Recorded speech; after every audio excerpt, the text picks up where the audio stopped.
के बीच चल रही इस जंग में बार बार रूस, अमेरिका, यूरोप और नेटो देशों को आंख तरे रहा है। लगातार धमकी दे रहा है कि अगर यूक्रेन की मदद की तो अंजाम बहुत बुरा होगा। लेकिन अब नेटो देशों के साथ ब्रिटिश फोर्स ने भी रूस को अपनी ताकत दिखाने की ठान ली है।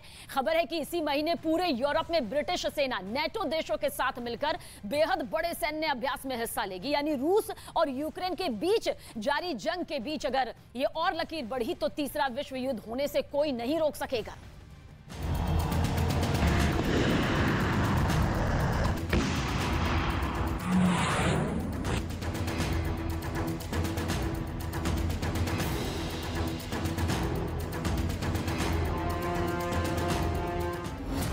तीसरे विश्व युद्ध की आहट।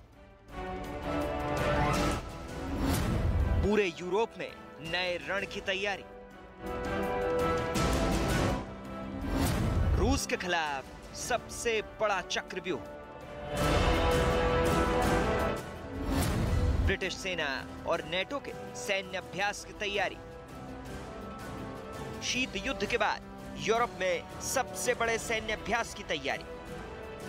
नेटो देशों के साथ ब्रिटिश सेना पूरे यूरोप में भरेगी हुंकार। फिनलैंड से मैसेडोनिया तक सबसे भयावह युद्धाभ्यास की तैयारी। रूस के खिलाफ ब्रिटेन और नेटो देशों का सबसे बड़ा चक्रव्यूह। जो रूस लगातार यूक्रेन के मददगार देशों को धमकियां दे रहा है, ये खबर उस रूस के लिए खतरे की घंटी जैसी है जो पुतिन दुश्मन देशों को अंजाम भुगतने की चेतावनी देते हैं। ये खबर उन्हें आगाह करने वाली है, क्योंकि एक बार फिर यूरोप की धरती पर सबसे बड़ा वार्षिक युद्धाभ्यास होने जा रहा है। खास बात ये कि इस बार नेटो देशों के साथ हजारों ब्रिटिश सैनिक इस युद्धाभ्यास में हिस्सा लेने जा रहे हैं। यानी इस युद्धाभ्यास में बख्तरबंद गाड़ियां होंगी। ब्रिटेन और नेटो देशों के बेहद ताकतवर टैंकों की नुमाइश होगी। अत्याधुनिक मशीन गनों का परीक्षण किया जाएगा। इसके अलावा लड़ाकू विमानों के जरिए युद्धाभ्यास किया जाएगा।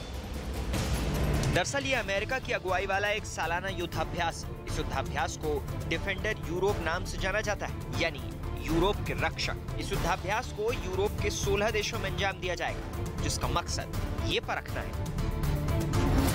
कि अगर युद्ध के हालात पैदा हुए तो नेटो और सहयोगी देशों की ताकत क्या है। इस युद्धाभ्यास को शांति लाने के मकसद से अंजाम दिया जाता है। साथ ही इस युद्धाभ्यास का एक मकसद ये भी है कि आने वाले खतरे से कैसे निपटना है। इस अभियान में गैर नेटो सदस्य फिनलैंड और स्वीडन भी शामिल हैं। ब्रिटिश सेना के field commander lieutenant general Rolf वुडीसे के मुताबिक ब्रिटिश सेना के पेशेवर रवैये, प्रशिक्षण और चुस्ती के साथ इस तैनाती से ऐसे स्तर पर आक्रामकता रोकी जाएगी जो इस सदी में यूरोप में नहीं देखी गई। ब्रिटिश सेना के लेफ्टिनेंट जनरल का यह बयान साबित करता है कि भले ही ये वार्षिक होने वाला युद्धाभ्यास है, लेकिन जिस तरह से रूस लगातार दुश्मन देशों को धमका रहा है, उसकी वजह से भी ये युद्धाभ्यास महत्वपूर्ण हो जाता है।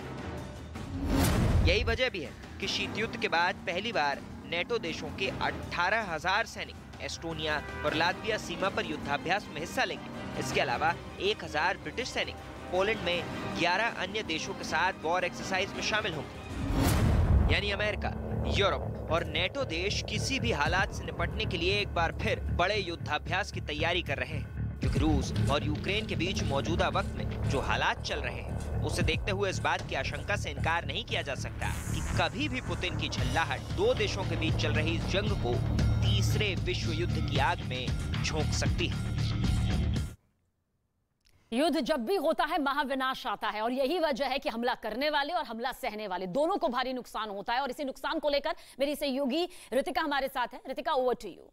बिल्कुल, 78 दिन से जारी युद्ध में रूस और यूक्रेन एक दूसरे को भारी नुकसान का दावा कर रहे हैं। यूक्रेन की ओर से दावा यह किया गया है कि इस जंग में रूस को भारी नुकसान पहुंचा है। यूक्रेन के दावे के मुताबिक आपको यह बता दें कि रूस के 26,350 सैनिकों की मौत अब तक हो चुकी है, तो वहीं रूस की 2,856 बख्तरबंद गाड़ियां भी तबाह हुई हैं। इतना ही नहीं, जंग के इस मैदान में रूस के 1,187 टैंक तबाह हो चुके हैं। यूक्रेन ये दावा कर रहा है कि उसने महायुद्ध में रूस की 528 तोपें तबाह कर दी है, जबकि 160 हेलीकॉप्टर्स को मार गिराया है। यूक्रेन ने रूस के 390 ड्रोन और 12 जहाज तबाह करने का दावा भी किया गया है। यह बड़ा दावा रूस को लेकर किया गया है यूक्रेन की तरफ से। तो